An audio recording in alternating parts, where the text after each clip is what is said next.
So many cars, yet so few plugs. Welcome to the Urban EV Podcast, where we speak to industry leaders and EV owners with boots on the ground to read the tea leaves on the direction of the green energy revolution. I'm your host, Rob Hoffman. And I'm Scott Murphy. Today, we're diving into the world of sustainable logistics, from EVs on the airport tarmac to e-bikes on city streets. Joining us is Josh Goldwitz, founder of Applied Transport and a consultant at Arcadis, where he supports major logistics players in building more sustainable and efficient operations. Josh helped launch Amazon's first North American e-bike delivery program, led EV ground equipment infrastructure efforts at JFK. He's also a fellow on-street EV parker in my hometown of Brooklyn, so we're going to talk a lot about that. You're not going to want to miss this. Josh, welcome to the show. Thank you, Rob. Thank you, Scott. Appreciate you having me on. All right, Josh, can you take a quick step back, talk to us about your career path and how you got to where you are today? Well, I'm a native of Brooklyn. From the time I was a kid, I just always loved cars, subway, planes, and that's just always been the North Star of my career. I began my career in consulting, doing vehicle accident investigation, and went over to London, spent a couple of years there consulting in the rail business. And while I was there, I started becoming more aware of the business side of the industry, right? Started to realize that money is what oftentimes decides what really happens or doesn't. So that motivated me to go get an MBA. After I graduated, I came back to New York in 2010. I joined the MTA, initially in this internal consulting team that was focused on finding efficiencies and better ways of doing business. And then I made my way into the capital program. So that's the group that handles all the big multi-billion-dollar capital plans, everything from buying buses and trains to fixing signals and track. I then ended up joining JetBlue, spent a few years in the airline industry, which is interesting. I know we'll get into this and some electrification. Absolutely. COVID hit, things got a bit crazy in the airline world. So I then went over to Amazon, which was booming.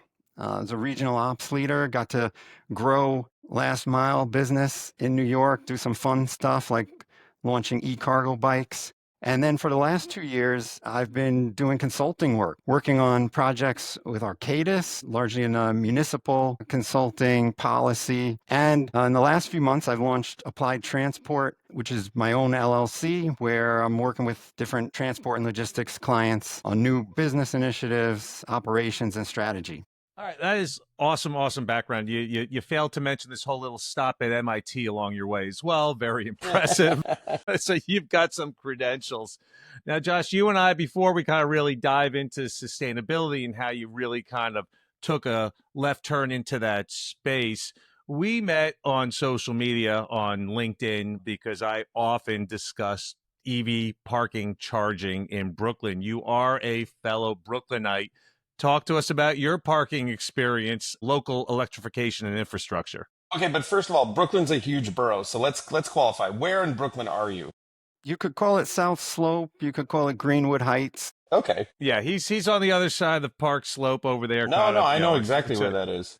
Brooklyn, by the way, for everyone listening, it's in and of itself is a massive city. So yes, so actually, I live in Greenpoint, and where he lives, it's kind of like by the cemetery over there. There's some cemetery over there that's the size of a city in and of itself. So just to give you kind of a perspective on scale. So we're not exactly next door neighbors. Now, I am near a flow charger, which is part of the New York City pilot program to electrify the city streets. It's still very small. Do you happen to have any flow chargers in your neighborhood, Josh? Indeed. There are a couple within a few blocks, and I love to use them.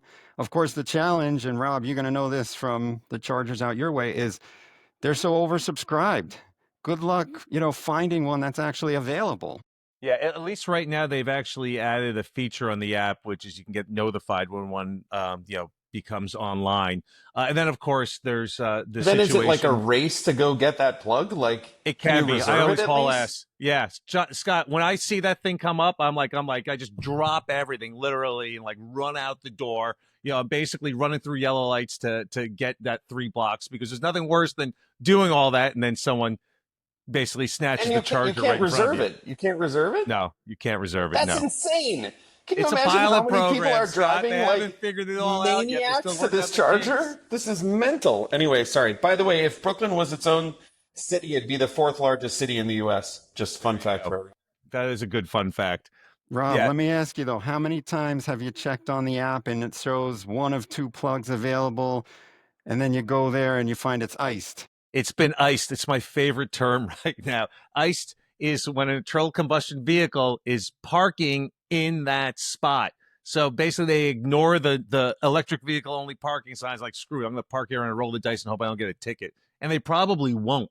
Yeah, so that happens often as well. Just so you know, Josh. So I'm bringing this up right here, right now. Yeah. And this is something which I truly am going to do. The next time I'm ordering paper for my printer, I'm going to order a ream of orange paper as well, cut it into rectangles to resemble a ticket, and drop it on the windshield every time a vehicle is iced, just to give the owner that kind of oh crap moment as they're walking there that I did something wrong. So I think I'm going to take this in my own hands right now, a little civil disobedience without kind of breaking too many rules. So that's going to be my answer to getting iced. I've been dreaming about doing this for the last few months, and I think right now I'm going to kind of take the initiative and take care of business. So, in spite of us talking kind of smack about the flow chargers, I would still say, generally speaking, that 95% of the time that it shows that it's available, that I have a successful charge. About 5+% of the time, it's not working, for various reasons. The chargers themselves are extremely reliable. But reminder that we're both kind of early adopters and pioneers here. So, yes, right now, EV adoption, as we know, has been accelerated, and we're going to see this imbalance. There are a lot of solutions. We're going to have on a future podcast a VP at Rheinmetall, which is a German arms manufacturer that has created a curb charging solution. Literally, it's in the curb. It's the curb itself. And of course, it's made of this, industrial grade steel here. So Brilliant. so it's probably bulletproof.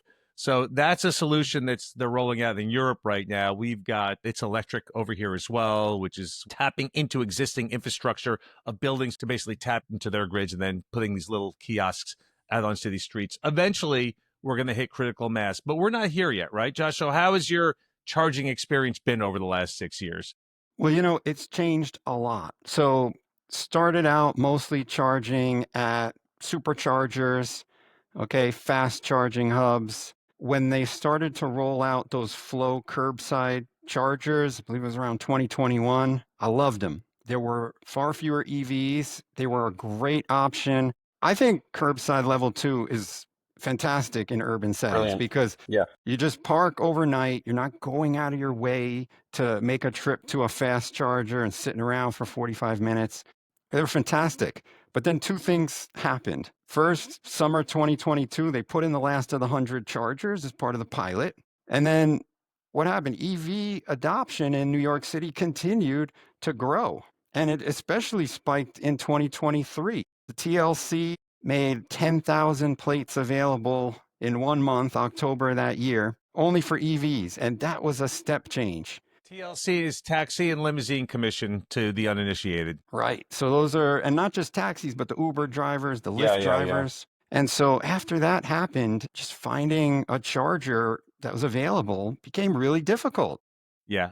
The fast chargers. Now, reminder here, a few things here. The difference between level 2, level 3. Most people on this listening to this podcast understand the difference. DCFC, direct current fast charging, much faster, much more expensive, by the way, also. So typically you're talking in New York City rates of in the 50 cents plus per kilowatt hour, a lot cheaper to slow charge. So that makes sense. The TLC, the Uber drivers, though, typically they're charging while they're on duty. So they're looking for the fast chargers, and that's where you're getting a lot of congestion at the fast chargers. Luckily enough, at least in my neighborhood, I don't see a lot of Uber drivers parked at the the level 2 chargers, the flow chargers. So they're not competing as much for those, but you know who's competing for those? Josh, you are, and I am, and everyone else who's kind of starting to say, hey, I think I can do this as my own personal transportation. So, yeah. Do So either of you it's guys still a use the problem. Revel charging hub? Any of the? I guess they have a bunch of them now. I've tried it. Yeah. You've tried it. You tried it. What Yeah. did you think? That was their original one, and that's Yeah. relatively close to me. There's one in South Williamsburg. I used that Yeah. one once, and I used one in the Lower East Side on the East River as well. They're actually not the fastest chargers in the world. That's the, Yeah. I'm a big supporter of Revel and their mission and everything else, but I know they just got a massive grant from the state, I believe. So hopefully they're pouring some of that money State into and federal, state and technology. federal. Yeah, like Yeah. 150 million, I think. The Yeah. problem with the ones you've been to is those are all, they had infrastructure issues at those in terms of supply. The one at Pfizer is, it's all tritium RTM 175s and they are fast. Yeah. They're fast, but the challenge was just the adapter for the Tesla Yep. plug. And I Yep. think that's the bottleneck. So I was getting 50 kilowatts. Yeah, that's the I think adapter they is may the have fixed it, limitation. but Oh, does the Yeah. adapter limit the Yes. charge rate? Yes. Yeah, I'm Does pretty it sure it matter which limits it to, adapter you're using? these were Tesla adapters, and Yeah. I'm pretty sure it limits them purposely, by the way, to I think 50 kilowatts. So wait, you're talking about CCS to NACS or NACS to CCS? I think CCS it's to NACS. CCS So and it's NACS. that you Yeah. could plug it into a Got it. Tesla. Josh, do you drive a Tesla? Yes, I do. And I will say, by the way, I think Revel more recently upgraded them in some way, or the adapters. So I just tend not to go there because I just don't live so close to there, Yeah. and there are No, other for sure. closer options for me.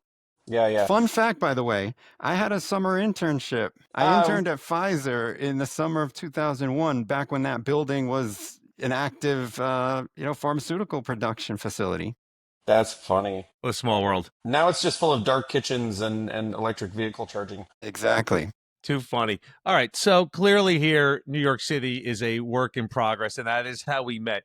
But you still have a really interesting background, once again, in sustainability and logistics. But what inspired the shift? Where was it where you took that left turn and said, hey, I think this is where I want to go with my career? Well, I would say that the secret to sustainability, right, is about finding solutions that meet what's called the triple bottom line, right? So they're good for the environment, they're good for the community, but they're also good economically. And so that's really how I came into it. So, for example, working at JetBlue, one of the areas that my team oversaw was all the ground support equipment. So, when you go to the airport, you see all those little bag tugs and belt loaders running around the planes. And electric GSE, ground support equipment, was coming onto the market. It just made good business sense because it's more cost effective, less maintenance, but also, of course, it's a win for emissions, and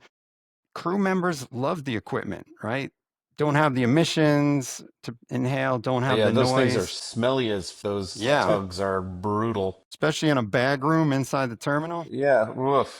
And I'm guessing in economics, and this is the big thing here, there's a whole Pollyanna thing here with sustainability, where a lot of people, their heart's in the right place. But when you're basically creating or trying to introduce a commercial product, if it doesn't make economic sense, it's not going to catch on. Not in a free market economy, even not with incentives from the government.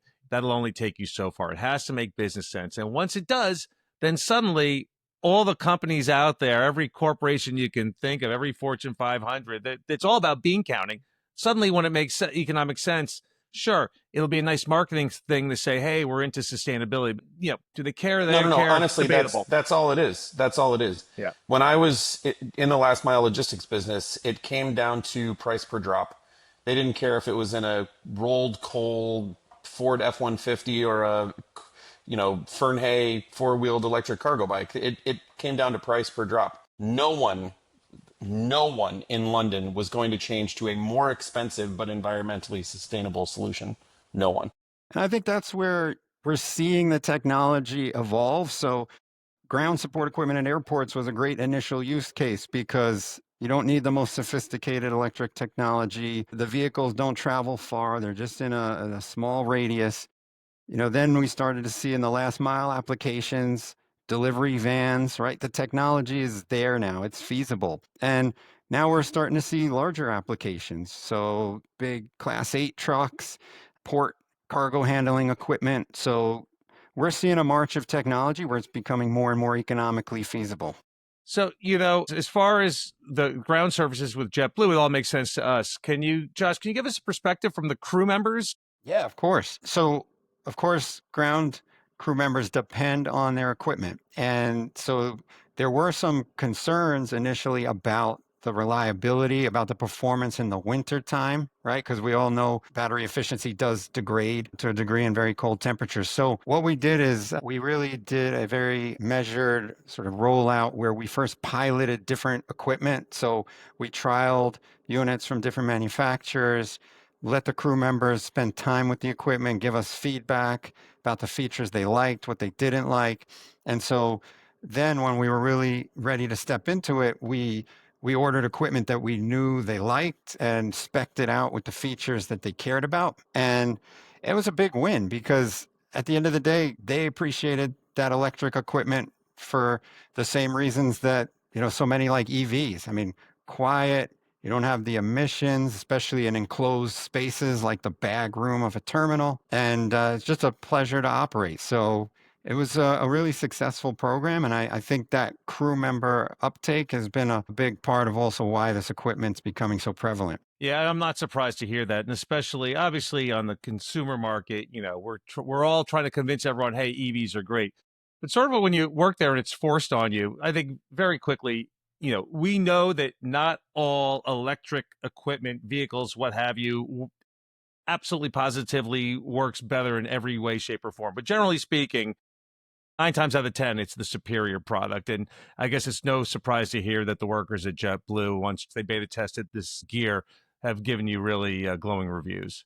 Now that JetBlue is obviously leading, how about the rest of the aviation industry, their competitors? Is this widespread, or is JetBlue simply leading the way by themselves? Well, we were definitely one of the first adopters here in the US, but globally, you're seeing an uptake. You're seeing the industry making that transition. And one of the really great announcements right here in our backyard over at the new Terminal 1 being constructed at JFK, the terminal selected a firm called TCR to provide all the ground equipment. It's going to be fully electric. So just another example of that Wonderful. Oh, wow. industry transition. And by the way, I just flew in and out of JFK just this past week, and that space there for Terminal 1 is massive.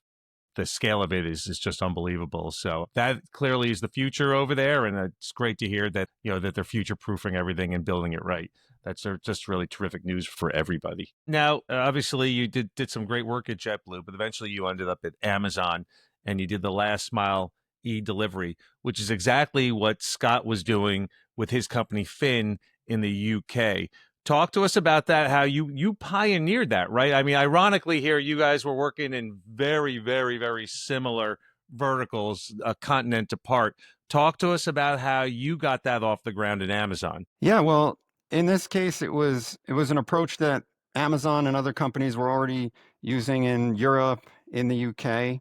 And I think we've seen that UK has typically stricter regulations, more constraints that push the adoption of some of these technologies a little bit earlier.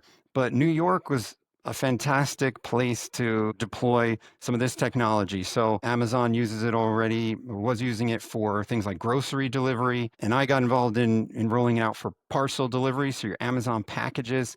When you think about it, cities are a perfect use case because they have density and they have tight streets. And those are the types of use cases where e-bikes really excel. All right. So once again, this is something here where the green in me, the sustainable person that I'm hearing this, like, this is wonderful. I love this. I love the fact that we've kind of converted this last mile into a sustainable option. But let's talk about economics. Let's talk about actual operations. Did this all work according to plan? Well, of course, there were lessons learned along the way, but I think if you're looking at the economics of an e-bike delivery operation, there are a couple of things you have to consider. One of the first things to consider is how far do you have to travel from your last mile warehouse to the area where you're making deliveries? So typically, e-bikes are going to excel where that's a shorter distance, right? If the vehicle has to, if it's a van, drive in a half an hour before making the deliveries, obviously a bike's going to have trouble in that kind of setup. And then the other thing you're looking for is density. So just making sure that stops are close together. It means that you could send out a bike and, maybe you could deliver 50, 100 packages just in a few blocks radius. So it becomes very efficient. You're not having to run around looking for big parking spots, which having ridden along with many delivery vans, I could tell you that's one of the biggest challenges. So No, you've got the e-bikes, bike lane. You just park your delivery van in the bike lane, right? Scott, this is where I'm going to turn the tables here. Let's talk to you right now with Finn. Do you agree with his assessment? Because you had to deal with a very, very similar situation. Yeah, 100%. I mean, we were dealing with, you would have a single postcode in London that, had 10,000 apartments in it. So in terms of density, yeah, I mean, if you can get to the parcel density, there's other issues in London that were unrelated to whether or not e-bikes work or not, like labor costs and things like that. But no, I mean, and if you look at Amazon as an example, they've rolled out electric cargo bikes pretty much across Europe. I would say there are very few examples where they're not at least piloting them in some European cities. Where I am here in Valencia, Amazon is still using electric vans, but they're, in Barcelona and Madrid, they have a lot of cargo bikes. I think the interesting thing for me, particularly in New York, I make the joke about the bike lane. I think the infrastructure is getting there. I think that it still presents some challenges. And the other thing that was always interesting to me, particularly, and we can talk about it from a policy perspective in New York, is you never had the government on your side when you were trying to do these kinds of things. The government of the city of New York is always trying to figure out, okay, well, there's this new thing coming. How can we create a revenue stream out of it? And that was always why I think innovation got stifled in New York City. And I won't go on my what killed Revel mopeds rant, because we could have a whole 7 podcast series about what killed Revel mopeds. But I think in the same way that they came after Revel as a revenue opportunity, they're going to start coming after the cargo bike solutions. And again, I'm still very much connected into the kind of last mile logistics community, and particularly in New York with Fernhay. And you see it already. Like the city is already starting to figure out how they can capitalize on this from a regulatory perspective. So it's as you say, Josh, in Europe and UK, they're like, bring it on. We love it. We want every bit of this. So there's no restrictions. Well, there are limitations on European cargo bikes, but they're reasonable and not designed to generate revenue for the government. I'm literally sitting here waiting for the moment that Department of Transportation comes out and says, these are the new rules, and everybody who has bikes now doesn't meet the new set of standards. the city does have a big role to play. City DOT has a freight office that's been doing a lot of innovative things. So, for example, recently there was a launch of a micro hubs pilot, and micro hubs can be a big enabler of things like e-cargo bikes. The idea is that you set up an area close into a neighborhood or right in the city, and you can bring in, say, parcels in a larger truck, and then distribute them onto cargo bikes right there from that micro hub, or even to walkers with carts. So that's a way to make it more viable and kind of cut out any of that wasted time of having to roll in from a distant last mile warehouse. Yeah, we called it the aircraft carrier model, and we use I neighborhood like loading that. zones. Yeah, yeah. You have the electric Ford Transit or something like that. You put 600-700 parcels that are pre-sorted in that, and then you have that van meet the riders in the field. They deploy those parcels to the e-bikes, and they go off and make their deliveries, and that van then goes and does the same thing in another neighborhood. But yeah, I mean, listen, I think DOT does a lot of good, but I think they're definitely out there to figure out how to make a buck off of this new opportunity that they've been presented with. I mean, I think they have a dual mission. I think there's a little of everyone, and they may not be the ones that are looking to make the buck. It's different agencies No, no, yeah, that the are. motivation is pushing from Yeah. down from the top for sure. I can tell you another thing here. This is City Council just passed a measure. They've just created a 15 mile per hour speed limit for e-bikes, which is low. I understand safety, and it's one of those things. And yeah, some people have been killed by e-bikes over the last few years. It pales in comparison to the amount of people who are killed by cars, but a few people have died. There certainly a lot of the delivery, the food delivery drivers, they're going the wrong way. They're on the sidewalk. I get that. And that really freaks people out, and it should. So there's a sort of conundrum here of a lack of enforcement because there's so many e-bikes out there, and this is one of those measures where it's an overreach, in my opinion. I have to disagree. You think 15 Sorry. is the right amount? No, I thought 20 would be the European right number. No, that's a European standard. That's old news. All they're Is it? doing is that's it's 25 kilometers per hour. That's the European standard. The e-bikes, all of the e-bikes that I operated, and Josh, I'm sure I don't know which bikes you guys were using, if you had the Mubeas or what you were using at Amazon, but they're all already limited to 25 kilometers per hour anyway. The reason they do that in New York is for the guys who are going on Alibaba and other sites and buying illegal electric bikes, modifying them so that they go 30, 40, 50 miles an hour. That is dangerous. You know, Yeah, no it is. one in an electric car, as far as I'm aware, and Josh, correct me if I'm wrong, no one has ever been killed by an electric cargo bike, as far as I know. You could be injured and maimed, but Yeah. they just don't go Oh, just fast enough. maimed? Okay, well in that Yeah, but case, it's they fine. just don't go fast enough. And I think, but look, I think that maybe 20 miles an hour might come in Europe. But generally speaking, for the fleets of bikes that I've dealt with, and I'm dealing with, I don't know, Josh, if you're familiar with City Lab from London, but we're a partner of City Lab here in Valencia, and we're exclusive dealers of City Lab in Spain, and that speed is perfect. It's the perfect speed for particularly a large scale electric cargo bike. But that's a situation where that is a law designed for enforcement of those illegally operated e-bikes from food delivery drivers, almost exclusively. And that, to me, I think is spot on. Josh, I don't know what you think. Yeah, look, I've been a cyclist my whole life in New York. And one thing I'll say is because some of these e-bikes, of course, are sharing the bike lane, once you're going more than about 15, it would become, first of all, a hazard even for other cyclists. I mean, I've experienced that where a bike just blasts through. And I'll tell you one thing from my accident investigation days, the energy of a vehicle scales with velocity squared. So even Yeah, that of difference course. between 15 and 20 miles an hour It's is exponential. important. Yeah, And yeah. the last thing I'll mention too, as we were touching on, electric cargo bikes, it's not a distance play, right? Like you may just be going slowly down a few blocks and that's your whole day. So you really don't need to go much faster than 15 miles an hour to be efficient and effective. I love it. All right. Spoken from people with real world experience, as opposed to me just kind of reading the headlines and speculating. So that's really good intel.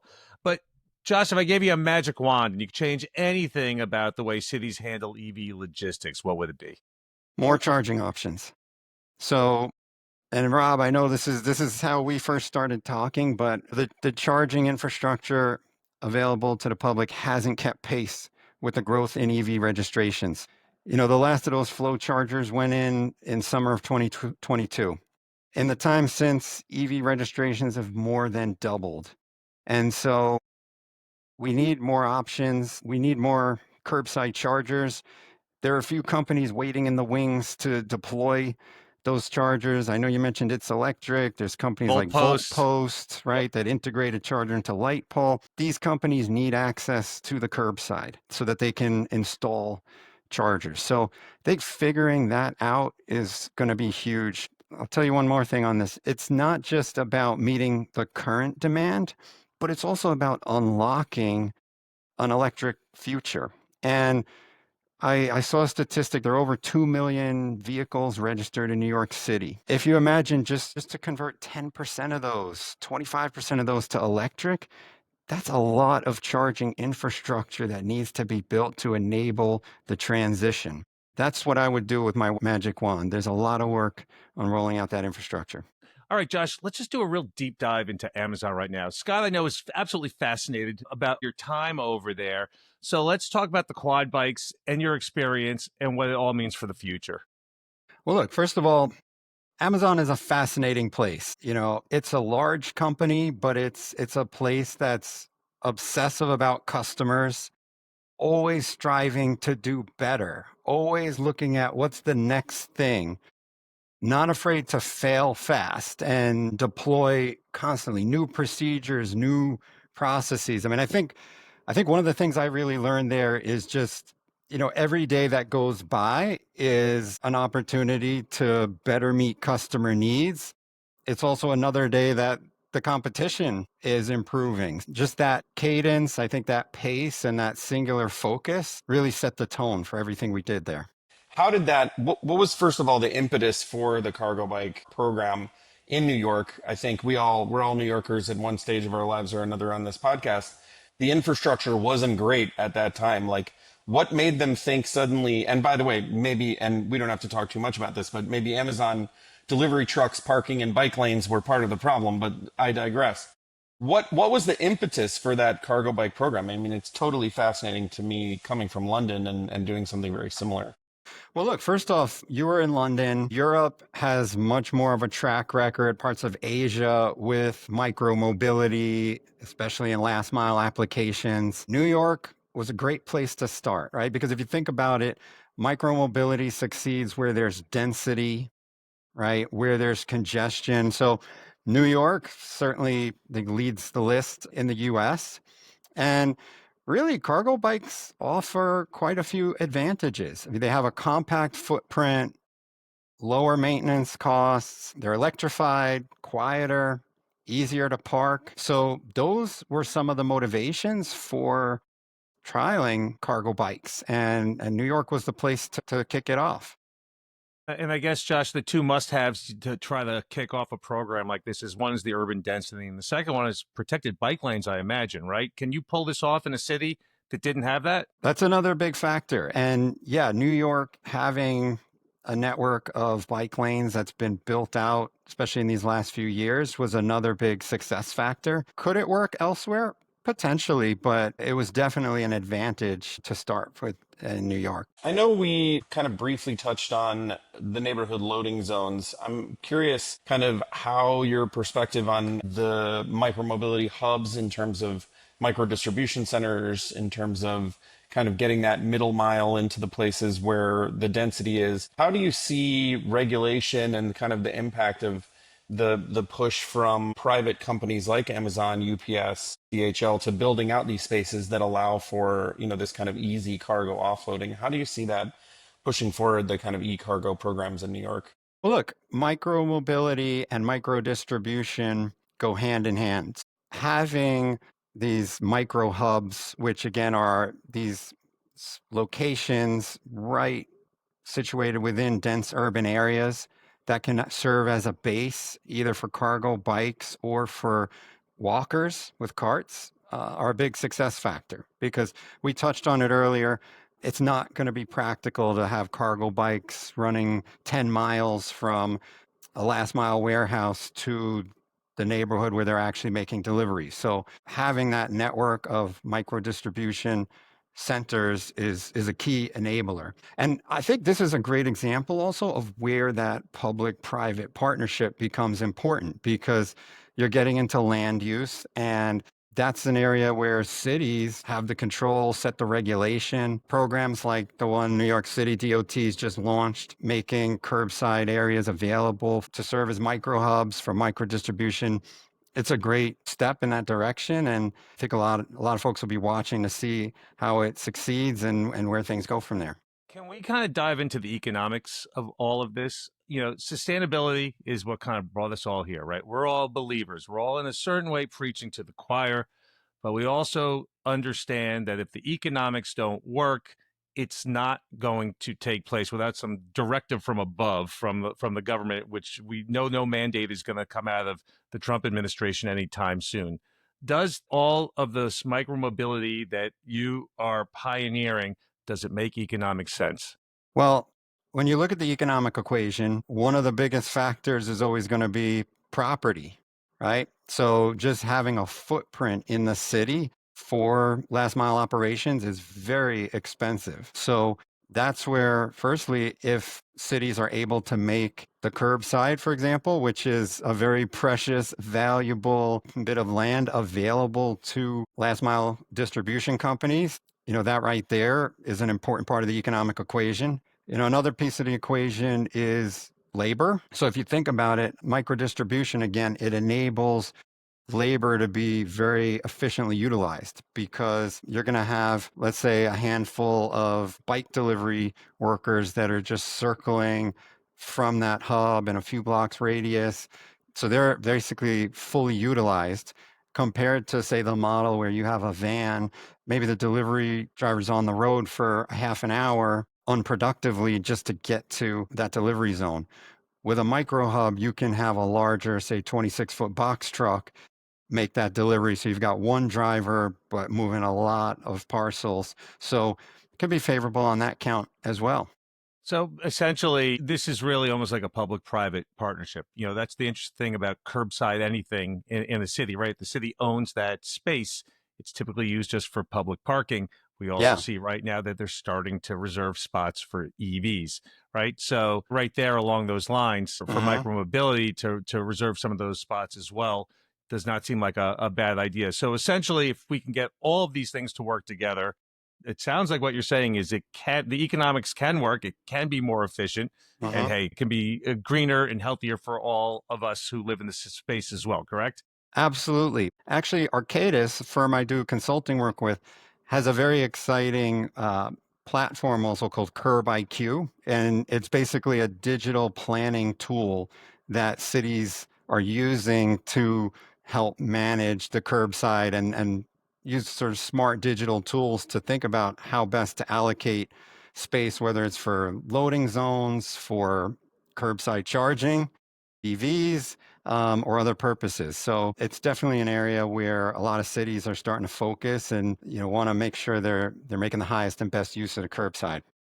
Yeah, I mean, there's no question that, some cities I know they have like alleys behind the buildings where the delivery trucks are supposed to go. And New York City Hmm. was not designed that way. And therefore, we have delivery trucks just willy nilly blocking traffic, blocking everything. And yeah, the system is clearly broken. It's just sort of evolved this way over the years.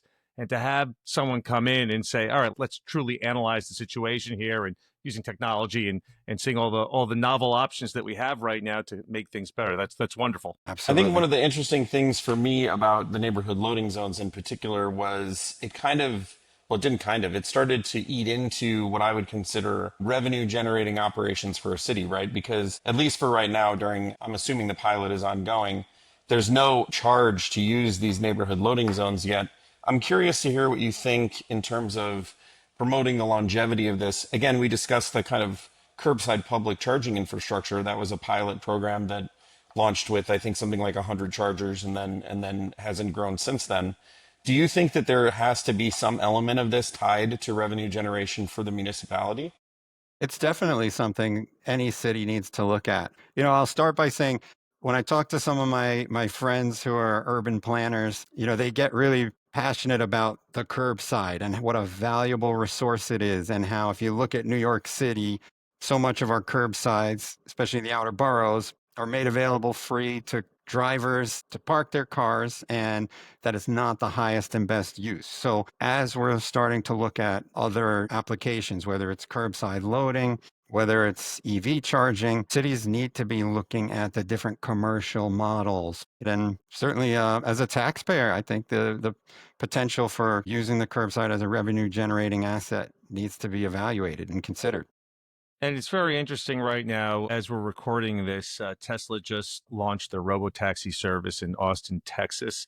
Obviously, Waymo's already been doing this for several years. Waymo also just applied for a permit to work in New York City, by the way. That just happened as well. So, Yes. this is one of those things where I know politically you will get pushback when you take away parking spaces, particularly for people that live in the outer boroughs where they say, all right, we're not close to public transportation. We've done congestion pricing right now to discourage the car use going in the city. But I would guess that one of these days, when robo taxis, whether it's Waymo, Tesla, and every other competitor out there, become commonplace, car ownership should decline. I mean, I think that's the name of the game right here. And as that happens, the curbsides can open up even more for these parcel micromobility delivery services and charging and everything else here. I think we're looking at the future here. I don't think it's pie in the sky. I think this stuff is actually really happening. Whether it's truly going to get implemented in the next several years, that's a good question. But all of these boxes are getting checked right now, and I think that's all positive for urban dwelling. Yeah, over time, the interest in personal vehicle ownership, I do believe it's declining. Even talking to younger folks, they don't aspire to owning a car. Yeah, they grew Like the up way we used taking to. ride Yeah. shares. Exactly. Yeah, I think directionally, Rob, you're spot on. And that will open up more curbsides for other purposes. And, we're already seeing that in New York, certainly. We're seeing the curbside being reallocated. We're seeing different streets that are being closed to vehicular traffic. Yeah, turning certain streets into promenades, and then you've Yeah. got the arguments. The business is like, no, it's going to kill our business, and actually, no, it actually enhances your business. Get more pedestrian foot traffic. always increases revenue. Look, if you look at what's going on, for example, in Toronto right now, where they're talking about closing bike lanes, every business in those neighborhoods where those bike lanes were installed said their sales went up. Just in bike lanes. If you then close it off to motor vehicle traffic, I mean, again, you're talking some places 30-40% increases in revenue. I think, look, Rob will tell you, I'm the number one proponent for human-centric urban design here. It's part of the reason I moved to Valencia. It's why I get really ranty about it on LinkedIn. Like, we design cities right now for cars that sit in those parking spaces 90% of the time doing nothing, and it's 100% time for that to change. And I think the reason I bring up monetization certainly is, again, kind of going back to Revel, where we look at something that was clearly a public service. This was clearly a form of public transportation. The city decided to, instead of looking at it that way, they decided to capitalize on the possibility of creating revenue from it. So I think as we look to some of these future solutions where cars and, things like alternate side parking fines are not going to generate the levels of revenue they are right now for the city. And the city makes millions a year in alternate side parking fines. And as soon as that stops being a thing, they're going to have to find a way to continue to create that same level of revenue. And again, in the case of Revel, that was a big component of what contributed to their downfall on the side of the mopeds. And Frank and Paul recognized that probably right at the right time and made that pivot, in perfect timing. And I guess part of the reason I asked the question is, as cities start to reallocate that curb space, they're going to have to find ways to generate revenue from it, because otherwise it's going to be, they're going to have all kinds of other issues. Okay, so let's do a pivot right now. I want to talk more. Scott and I, once again, aviation geeks here, and I was a little fascinated with your background over at JetBlue and the EV services on the tarmac. Why don't we go more into a deep dive into what's going on over there as well, and both in practice and the economics as well. So there's a whole industry called GSE, ground support equipment, and it basically covers all the specialized vehicles that operate on the ramp at the airport. So typical pieces of equipment are the pushbacks, which push the aircraft back from the gate, belt loaders, little conveyor belts that go up to load the bags in, or container loaders or larger ones for wide bodies that lift up containers. You have trucks to empty the lav tank, fill up fresh water. You have ground power units that you plug in. So there's a whole range of equipment. And over the last few years, we've seen that industry has leaned heavily into electrification. When you think about it, it's a great use case. These vehicles are not traveling very far. They're operating typically in a very confined gate area. You can put the charging infrastructure right there by the gates. So it's easy to plug in between flights or overnight. So electrification has definitely taken that whole industry by storm. It almost just makes too much sense right now with the EV tolls that are starting to get close to certification. We've got Archer, we've got Joby, and Archer in particular in my area over here. They're planning on going, I believe, to Newark. Not quite sure if JFK is on the roadmap just yet, but these are going to be realities, and they are going to need those charging hubs as well in the airports. It's not going to work without it. So the electrification of airports for the ground support vehicles, for the EV tolls, it just makes too much sense. And once again, those ground services vehicles, those are fleets that don't travel too far. They can always go back to the hub. So is this a reality right now? Is this happening, or is the conversion process still taking place with JetBlue? Yeah, so it's quite analogous to the progression that we're seeing with on-road vehicles, where it starts with the lower power applications like cars into delivery vans. A lot of the focus shifting towards medium and heavy duty trucks. So similarly on the ramp, some of the first vehicles to be electrified were the smaller units like the belt loaders, the bag tugs. Now we're seeing more and more of the larger units like the pushbacks. Okay, so those are the much heavier trucks. Okay, those are now starting to electrify. And then when we get into EV tolls, that's probably going to be similar to the like Class 8, tractor type trucks on the roads where you're going to be looking at megawatt level charging, higher power. So the technology is progressing, but I definitely see that's where it's going. Wonderful. Prior to our conversation here, I know Honda had just made some announcement. Scott or Josh, you want to fill us in on what's going on over there? Yeah, I mean, this is the first big, and Josh, I'll let you dive into the details. This is the first big automaker that is making a play for the electric cargo bike market. There have been a lot of smaller OEMs, a lot of smaller players who've built out the tech. You know, we've got guys like Eve, Fernhay, Mubea, Vok. Those are some of the existing cargo bike OEMs, but there's never been a player like Honda coming into the space.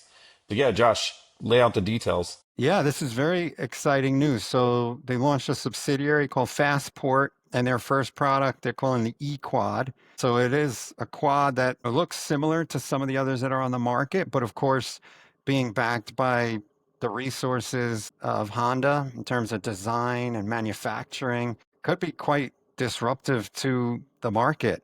And I also think about the after sales support. Sometimes one of the challenges with these smaller players, they may have one or two manufacturing sites. They don't have a big network for repairs and such. I mean, imagine if you could take one of these equads to a Honda dealership and get it repaired. That No, it's could be a crazy. real game changer. And if it's a Honda, that means it's probably never going to need to be repaired in the first place because it won't break down. I mean, don't forget, right? Honda makes all those off-road quads, so this is not an entirely new space for them. Yeah, I mean, Honda's just such a fascinating company because anything that moves, they've made a pivot into it. From jets, there's the Honda Jet. They're in the Yeah. marine space as well. They're in auto racing. They're in everything. Ironically, they've been a little slow on the uptake with EVs. They're right now the Prologue is a partnership with GM. It's really a GM vehicle that's badge engineered, but we've seen at the auto shows they've got these the Honda Zero series, I believe they're called, which are fascinating looking vehicles, and on paper the specs look great. I think when they finally go all in, it's going to be a terrific marketable product. But coming into the equad space, I don't think any of us saw this coming, but that speaks volumes of how big they think this market is going to be. And you know what? That's the other thing. Honda could really drive adoption. This is a brand that folks know and have heard of. And I even saw this story got picked up in Car and Driver magazine. I mean, Scott, I don't know about you, but oftentimes if I meet somebody who's talking about equads and they're like, what? And I have to show them a picture. I Yeah. mean, this is potentially putting micromobility, last mile, right into a much wider public stage. Well, and I think it also connects back to the Yamaha announcement earlier this year from their spin-off of N-Ring, which is a battery swapping infrastructure play. So Yamaha, another big OEM player, not certainly in cars, but massive in transportation and mobility, saying, doubling down on electric bikes and eventually I think electric cargo bikes. This is battery swapping infrastructure in Amsterdam and Berlin to support their current existing line of electric bikes. So, seeing big brands like Honda, Yamaha, doubling down. Mubea is a big brand. People don't recognize the name, because they make a lot of pieces for cars. They don't make cars, obviously, but if if you have a rear view mirror on your car, it was probably made by Mubea. If you have, hoses and things, they're also frequently made by Mubea. But again, for Honda to come in, I think it's just amazing news for anyone who's an enthusiast, for sure. Okay, Josh. So I think that just about does it for time today. Can you kind of share with the audience where they can find you on social media or on the web? Look, first off, Rob, Scott, thank you so much for having me. Really enjoyed this chat. Folks who want to reach out, please connect with me on LinkedIn, and always happy to chat transportation and logistics. All right. From airports to bike lanes, I want to thank Josh Goldwitz again for showing us the way of how micromobility is moving us to a lower carbon future. You can learn more about his work at appliedtransport.solutions. Thanks again to Josh, and for all those listening, a reminder to follow us on LinkedIn, like, subscribe, and be sure to share with your friends and colleagues. Your review or feedback is always appreciated. Any subjects you'd like covered, just shoot me a DM on LinkedIn. We will see you all next week with a new episode of the Urban EV Podcast.